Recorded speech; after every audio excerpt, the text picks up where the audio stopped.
And suddenly, in the last 150 years or so, that balance has been just shattered.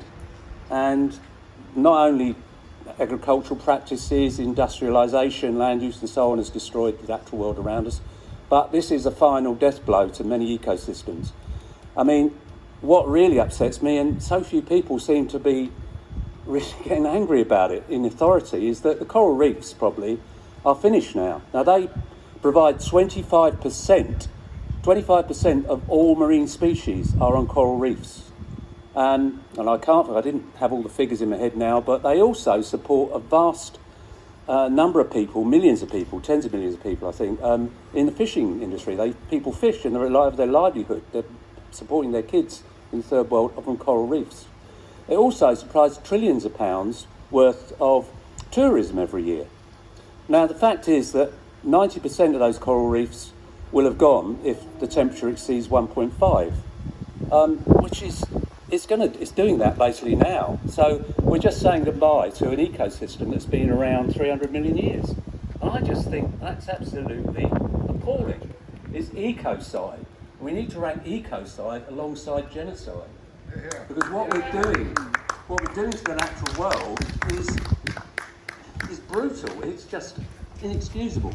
To me, I'm not a religious person, but it is basically a crime against creation to me, and I get really upset about it. I mean, little anecdotes. I mean, this year they had those terrible heat waves in Spain, not the ones they've just had recently, but ones in about May, and swifts, as you probably know. And I walked down Battle High Street today, and I heard swifts screaming in the street, and I thought, oh, that's really lovely to hear them.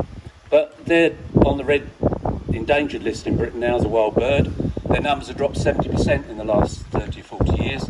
But in Spain, the swifts nest in the rooftops, as they do everywhere, but the rooftops were so hot because of the extreme temperatures that the poor little swiftlets, the young birds, fledglings, were literally throwing themselves out of the nests onto the ground below to prevent themselves being literally cooked alive.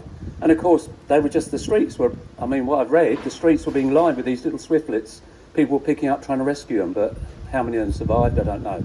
That's just one little incident that's going to happen more and more now in the natural world. And it's as though it's up against everything. I work at Dungeness, we have bird flu now. Bird flu's come from basically massive industrialisation of poultry farming, and the virus started in China in 1996, the one that's killing most of the wild birds now, the gulls, terns and so on. We've had hundreds between Rye and Dungeness dead. You may have seen on the news Coquette Island, which supports about 2,000 breeding sandwich terns. They've lost all of their young this year. The whole colony has been wiped out. Bird flu, all right, it may seem a bit distant to climate change, but it's all related. It's intensive farming, it's bringing viruses into our farming system, which then get out into the wild. So I joined XR to fight for the natural world as much as anything else, but for our own survival, because we're so interlinked, and we mustn't forget that. And I think we really need to fight for all life on Earth, because it's really important. And anyway, I think I've probably said enough. Thank you.